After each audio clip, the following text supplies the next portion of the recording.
How to make someone fall in love with you. Tips for winning a person over. To win a woman over, keep flowers by your side.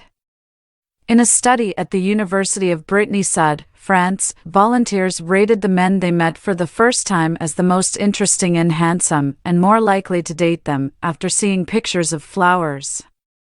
Wearing a wedding ring helps, too. If your goal is to win a man over, show a lot of affection. As we have already said here, according to a study by Indiana University, USA, men value constants of affection more than women do. Charming may be fun, but men prefer you to show interest immediately. This is pointed out by a study from Bucknell University, USA. Look them in the eye. In 2 studies conducted in Massachusetts, USA, a pair of volunteers who did not know each other were asked to maintain eye contact for 2 minutes developed significantly greater affection for each other than those who looked at their partner's hands. Smile.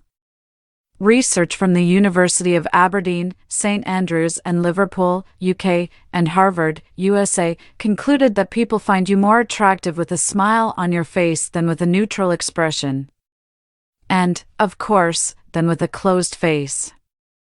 If you've enjoyed today's tips and you're left wanting more. If you really want to be happy in your relationship, visit the official website Secret Obsession.